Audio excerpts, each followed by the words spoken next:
So it's been a while since Zenless Zone Zero launched, and it's kinda crazy how much the game has changed. Like, right now, you can see me walking around the city with Miyabi, which wasn't possible before version 1.4. So yeah, we can use our favorite agents in the city now, instead of being stuck with the main character. And the thing is, that's just a drop in the bucket compared to all the changes that are included with the 1.4 version, and in this video, I want to talk about these changes, share my thoughts about them, and of course, I'll also showcase Miyabi and Harumasa, the two new S-rank agents. Finally, I'll give my updated verdict on the state of the game because I've been reviewing ZZZ since the first closed beta test. Now, keep in mind, I am on the Meteor server, so content shown here is subject to change, and also, this video is sponsored by Hoyoverse, but they're completely fine with me just doing my own thing, and I really appreciate their support for that. Okay, let's dive into the most major change, in my opinion. So before 1.4, characters share their ultimate through the decibel system, meaning only one of them can activate their ultimate, and then you have to rebuild it again. However, now, everyone has their ultimates tracked separately. The off-field character's progress of the ultimate is right here, and I can easily trigger now all three characters' ultimates one by one. Now, personally, the limitation of one ultimate kinda grew on me, since the majority of characters just deal a lot of damage with it. Not much unique stuff would happen. However, it definitely felt bad when playing with supports such as Lucy or Rina. Their ultimates could actually recover energy, but usually in most meta teams, you still wanted to trigger attacker's ultimate for best damage potential. So it's great to see the agents feel more individual, and you can now choose to unleash all of their ultimates if needed. And for example, Miyabi's ultimate actually does more than just big damage. Like, it will gain charges for her passive ability, and even improve her ice damage for 12 seconds. Still, I only spent a bit of time testing things out, but it does seem like the agents can gain decibels when off-field, but the speed of which their ultimates are being charged off-field is pretty slow, and they will need to spend some time on the field to actually charge it up. What does this mean for the current team lineups? I have no idea. I didn't dig too deep so far, but it's probably gonna shake up some team comps and rotations. Oh, and yeah, I tested it out, and it seems like the cutscenes of ultimates will freeze the timer in challenges like Shiyu Defense. But yeah, pretty huge revision to the combat system, and I like it overall.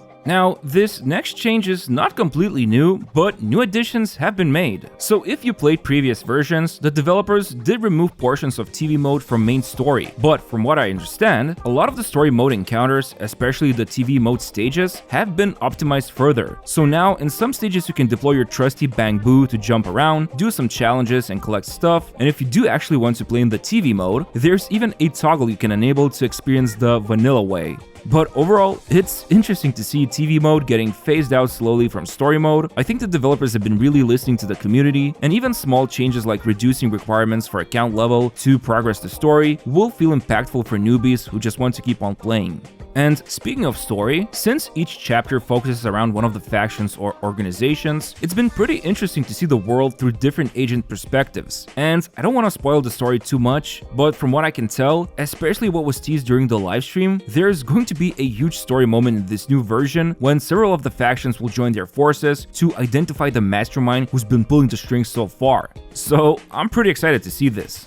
But while waiting for the big plot twist, Hoyo also made sure you can have some quality time with your agents, since now they can actually join you to walk around together in the city, do some stuff, and so on. Pretty nice feature for extra immersion. But yeah, that's pretty much it when it comes to the biggest changes. There's tons more smaller ones that I didn't cover, but now I want to focus on the characters, and actually even talk about the banners, because now, instead of just lasting the 3 usual weeks, both Miyabi and Harumasa will last for the entirety of 1.4 update, which is pretty insane since Honkai Star Rail and Genshin never had such a long banner period. But I think this is great since this gives more time for people to gather the currency and make more pulls. I mean, perfect timing for Miyabi players, right? In fact, let's talk about this super hyped unit. Anyone who participated in the first CBT had been hyping her up ever since. And now that I got to play with her on the media server, yeah, she's pretty broken and has some of the coolest abilities in the game. Basically, there's a couple of mechanics you need to be aware of. For example, she can obtain Fallen Frost points from various ways, like using her ultimate or EX special, or even when somebody else triggers Disorder from the team. And then by holding down her attack, she slices the enemies into pieces with this insanely gorgeous move.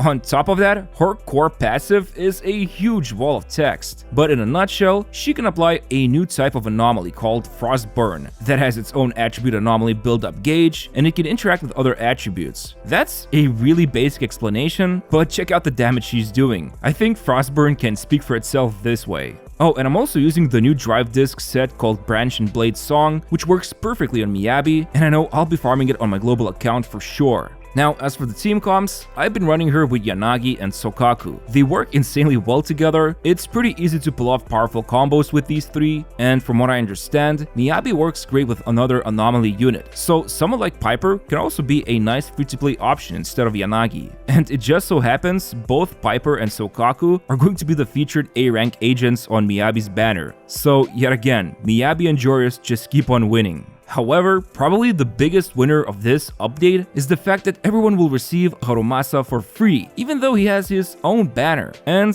I tested him out. Honestly, he has a really cool playstyle. I love bow characters, and you can even do aim shots at enemies. It's really simplified and auto-aim enabled, but it's legit crazy to see a bow character work so well. He even has this cool mechanic where he can deploy these electro quivers, and then by using his aim shot, you can explode them and mark enemies, which you can then follow up with this cross-slash attack to deal big damage. I mean, for a free S-rank agent, the dude can achieve some great potential. Overall, I feel like ZZZ feels almost like a new game, with so many new major changes introduced in 1.4 update. It's kind of funny how most of the things I've pointed out in my older videos have become completely outdated due to so many changes the developers have made, and the game has become better and better with each update. Seriously, if you played Zenless before but took a break from it, or you're looking for a new game, I recommend for you to check out Zenless Zone Zero by using my link in the description. You can actually pre-register to the 1.4 update right now with that link and receive extra goodies like 160 Polychrome. Most important of all, don't miss out on free Harumasa. Like, that's a free S-rank agent you can easily claim when the 1.4 update arrives. Anyway, thanks for watching the video, and as always, I'd really appreciate it if you could press the like button and subscribe to my channel.